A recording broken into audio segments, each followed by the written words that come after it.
はい、皆さんこんにちは、ファナムです。今日はですね、引き続き、朝鮮王朝の14代目の王様について、お話をしていきたいと思います。今日はですね、孫女という王様についての内容と、それからこの当時の時代背景についてもお話を進めていきたいと思います。この時期はですね、朝鮮においても、そして日本においてもですね、大きな転換の時期であったとも言える、そんな時代であると思われます。まずこのチャンネルについてはですね、ファナムチャンネルと言いまして、韓国の歴史や文化を中心として配信をしています。それから実際に史跡などを訪問しながら映像などを共有しています。それから第2チャンネルもありまして、そちらではトークチャンネルとして韓国の生活を中心としたエピソードなどをですね、配信をしていますので、そちらの方もよろしくお願いします。それではですね、この孫女の即位についてお話を進めていきたいと思います。孫女はですね、在位期間が1567年に即位して、1608年に死んでいますね。かなり長い間在位しているということがわかります。そして、この前のですね、動画でミョンジョンをしましたけども、13代目のミョンジョンの後継者がいなかったがゆえにですね、ここからこのチュンジョンとチャンビアン氏の中からですね、徳墳軍というその子供の9男、そしてこの徳墳軍の三男のハソン軍というですね、子供に、この皇太子としての指名がされていくわけですね。ですからかなり遠い親戚という形で、チュンジョンの孫がこの孫女として即位していくということになります。ハソン軍が結局はこの王様の孫女ということになるんですけども、でこのハソン軍はですね、この学問をですね、かなり好んでいたということもあってですね、今後ですね、この後、この学問を中心とした派閥争いというものが過激化していくわけです。そこでですね、このサリン時代の到来となっていますけれども、このサリンというですね、サリン派がこの主要なポストを占めていくわけですね。で、孫女はですね、どちらかというとこの分身と言われる、要するに官僚や学者というものを起用する傾向があったわけですね。ですから、この時代ですね、優秀な学者を輩出するというところも、こういった孫女の起用に関係しているということも考えられますね。いいはいいとかですね、言わんといったですね、代表する、朝鮮時代を代表する学者が、ここにおいて登場していくんですけども、で、この派閥争いのきっかけになった事件としてですね、こちらのイジョ・チョンナンというですね、ものがありました。イジョというのはですね、これは一つの行政機関の一つなんですけども、ここはですね、人事部ですね。そしてチョンナンというのはこの役職の意味なんですね。で、この役職に就くことによって大きな権力というんですかね、力を保持することができるということで、誰をこのポストにするのかということで、とてもこの意見が分かれていったわけですね。こちらにあるシミギョンというですね、人にするのか、それともキム・ヒョウォンというですね、人にするのかということにおいて、対立が激化してですね、そしてキム・ヒョウォンはですね、ソウルの東側に、家を持っていたがゆえにですね、東人派と、東人ですね、東の人と書いていますね。それからシミギョンは、ソウルの西に、家があったので、西人ということで、西と東に分かれていったわけですね。それによって、今後ですね、こういった東人と聖人派に分かれていくと。聖人からですね、イーという学者がユルゴですね、現れて、そして東人派においてはイーファンというですね、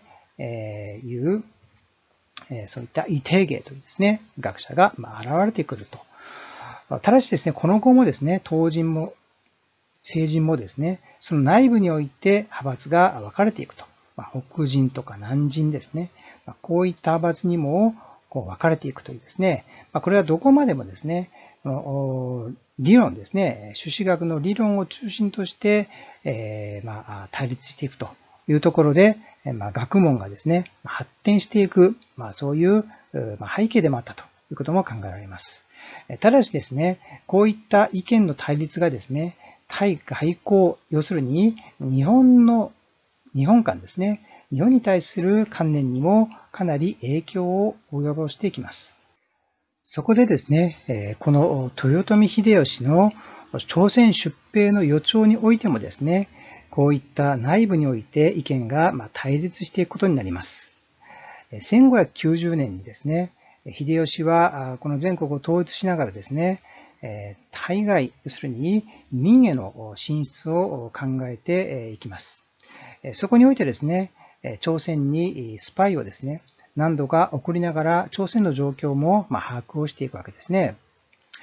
そして朝鮮から通信使も要求していくことになるんですけども、この時に派遣されたのが、正使としてファン・ユンギルですね。この人は聖人、西のですね、派閥。そして副使としてキム・ソンギル。で、この人は東人、要するに東の派閥だったわけですね。この派閥の違う二人をですね、送りながら帰ってきてですね、そして、孫女にですね、報告していくんですけども、ファン・ユンギルはですね、どんなことを言ったかというと、戦争になるかもしれないと。そして、朝鮮はですね、その戦争の準備を早く進めなければならないというふうに言ったわけですね。そして、キム・ソンギルですね。キム・ソンギルの方はですね、彼は戦争などをする人ではないと。そこまでですね、大した人物ではないから、民衆がですね、もしそんなことをですね、発表したら、混乱するから、これはですね、大丈夫だというふうに諌めたというんですね。で、キム・ソンギルはですね、結局その民を中心とした、そういった不安をですね、煽りたくないというですね、そういう心から報告したと言われているんですけども、結局はこの秀吉はインジングランというですね、文禄慶長の役を始めていったことによって、このキム・ソンギルはですね、この報告が結局は当たらなかったということになるので、罪人になっていくわけですね。で、この当時もですね、どうしてキム・ソンギルの意見を取り入れたかというと、やはりこの東人派ですね、の勢力が大きかったというところが挙げられます。で、このキム・ソンギルなんですけども、実際はですね、この朝鮮出兵のなされた後にですね、義兵となって戦っていくんですけども、そして、そういったこのキム・ソンギルをですね、かばいながら、そして仲が良かったですね、宰相として、リュウ・ソンリョンというですね、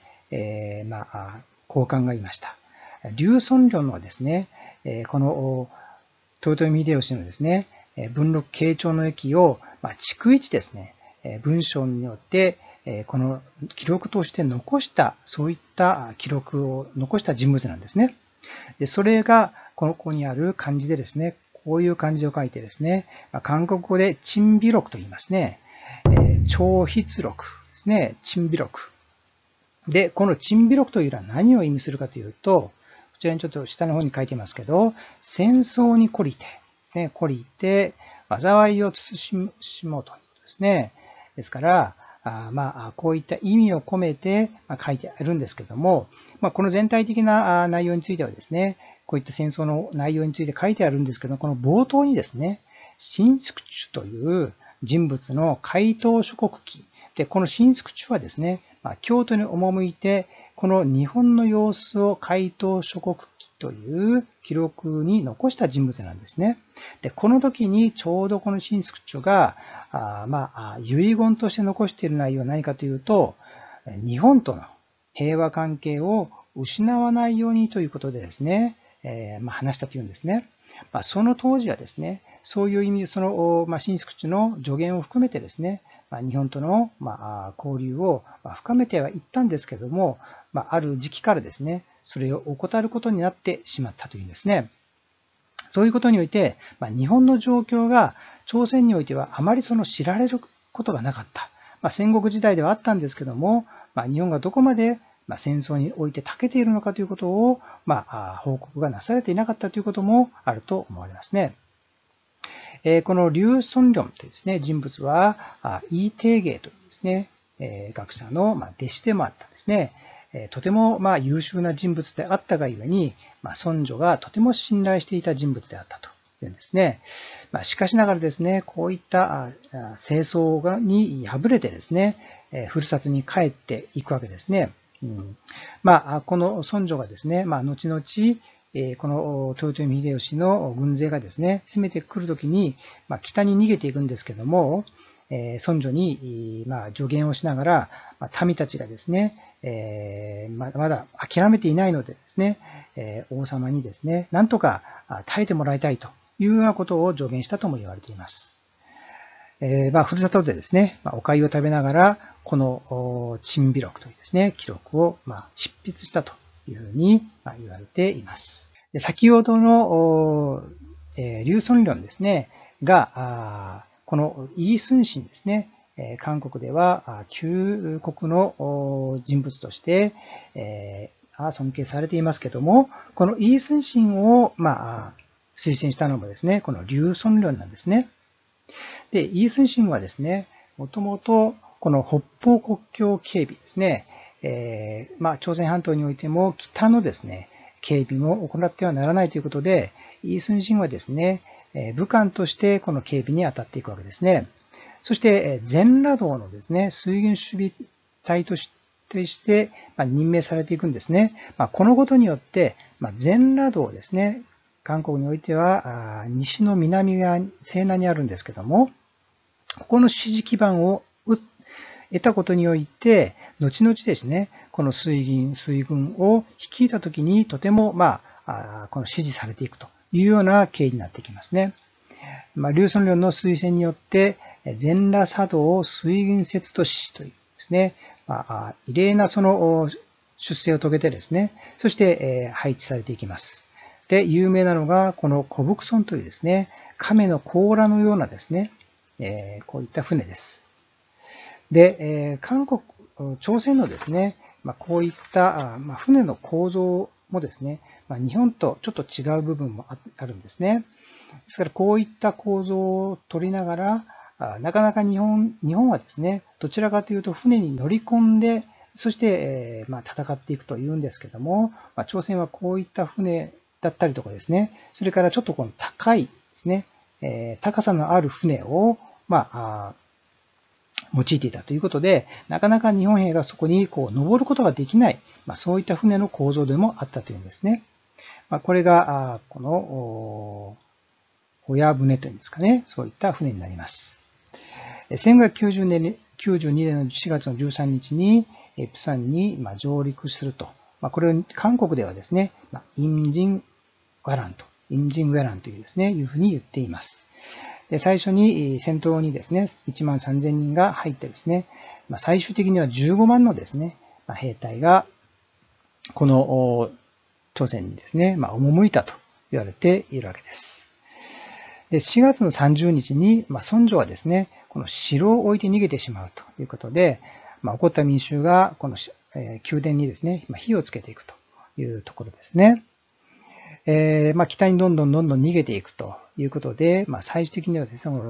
義州というところまでですね、逃げていく、行って、そして民のですね、援軍を求めていくというところですね。ですから、孫女においてはですね、こういったこの民を捨てて逃げていくというようなおいてですね、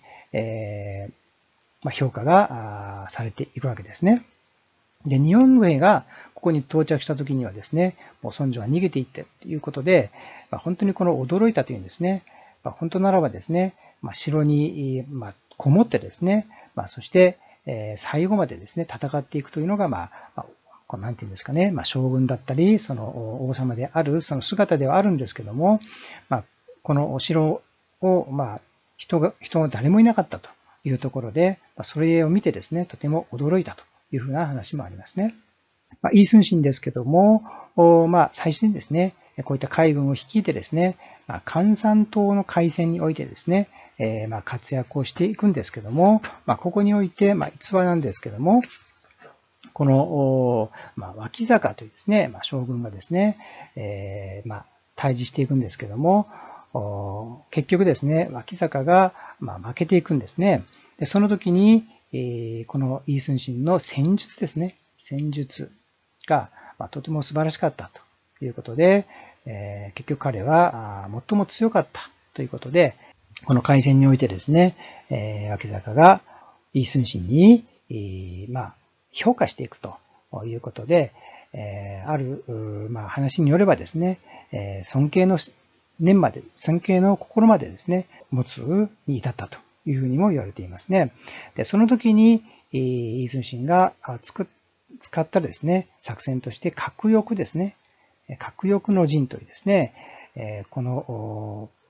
横にですね、船をですね、この鶴の翼のようにですね、並べてですね、そしてこの敵の艦隊に一斉にですね、この攻撃していくというような作戦ですね。で、これをですね、東郷平八郎は長寿戦法というね、このバルチック艦隊を撃退した時の戦法へと応用したとも言われているんですね。ですからこの当時近代の海軍の戦法にもですね、このイー・スンシンの作戦が応用されたとも言われています。そして、孫女のですね、命令にこのイー・スンシンがですね、反逆していくんですね。なぜかというと、プサンにいる日本兵を早くですね、攻撃して、そして退治しなさいと言うんですけども、この時イー・スンシンは分かっていたんですね。これは全ておとり作戦だということで、行ってしまったらダメだということだったので、行かなかったんですね。それによってイー・スンシンはですね、投獄されていくんですね。これもですね、この政治の内紛があったということも言われています。そして最終的に白衣の従軍というですね、汚名を着せられてですね、そして、こういった罪人としてですね、過ごしていくんですけれども、その時に、母親がですね、この投獄されたところにですね、向かっていく間にですね、死んでしまうんですね。それを聞いてですね、本当に自分は親不孝だというふうにして、この南中日記というところにですね、書いています。で、この、イー・スンシンというとですね、この写真のようにですね、とても凛々しいですね、そういう姿のように、私たちは映りますけども、この南中日記を見るとですね、本当に体の調子が悪いとですね、体が本当に痛くてですね、そして、いつもこの調子が悪いというところで、とても、弱った体をですね、引きずって、そして戦争に臨んでいた、そういう人物であったというんですね。ですから、印象とは違ってですね、この当時ですね、本当にこの弱い体を引きずって戦争に臨んでいたというふうに言われています。で、このイー・スンシンの代わりとなって将軍になったのがウォン・ギュンなんですけども、結局はプサンに攻撃してですね、その部隊が全滅してしまうんですね。それによって、手のひら返しをしたようにですね、もう一度このイー・スンシンに抜擢されるんですけども、この時にですね、ほとんど支援も何もなかったというんですね。あったのは12隻の船しかなかったと。これをもってですね、なんとかこの全羅道ですね、から守っていくと。なぜかというと、この全羅道の回路をですね、もし制海権を取られてしまうと、穀倉地帯であり、そして物資を送る通路であったがゆえに、これを断つというところがとても重要であったわけですね。それによって、このナメというですね、南海での海戦というのはとても重要だというところで、なんとか決死の覚悟で臨むわけですね。でその一つがミョンランというですね、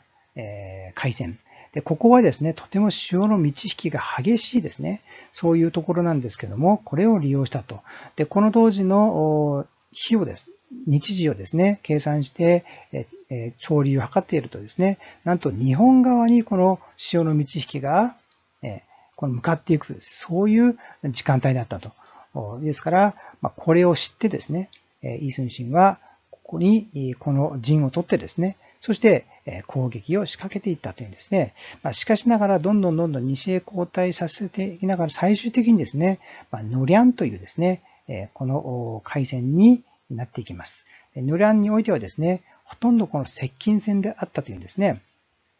そこにおいて、もうすでにですね、豊臣秀吉は死んでいっているので、もうほとんどこの戦争が終わるという時期ではあったんですけども、最後までですね、イ・スンシンはここにおいて戦っていくというところだったんですけども、1598年の11月にですね、この弾に当たってですね、そして死んでいくというところですね。で最後にですね、言った言葉はですね、私が死んだことを知ればですね、兵の士気が下がるので、盾で自分の姿を隠しなさいというふうにして、死んでいったというところですね。12隻が、本当にこの300隻をですね、向かっていったかどうかっていうのはですね、どこまで本当にどうなのかっていうのはあれですけども、本当にこういったこの孫女のですね、何もこの支援のない中においてもですね、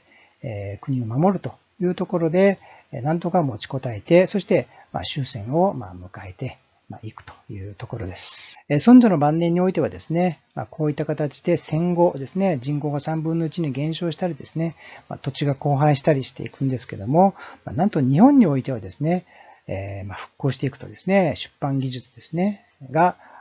これもですね、朝鮮から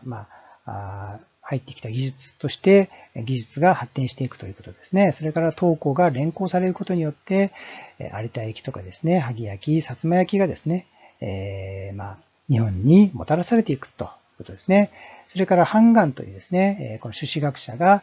日本に朱子学を伝えながらですね、江戸幕府の太平の時代を迎えていくというところですね。ですから今までは朝鮮が太平の時代だったんですけども、そういった技術やそういった文化を受け入れた日本がですね、今後江戸時代においては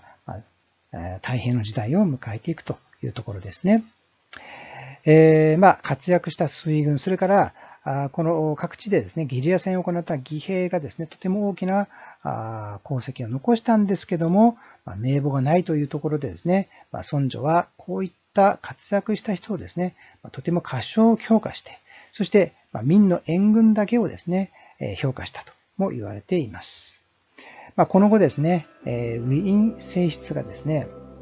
子供がいなかったので、側室の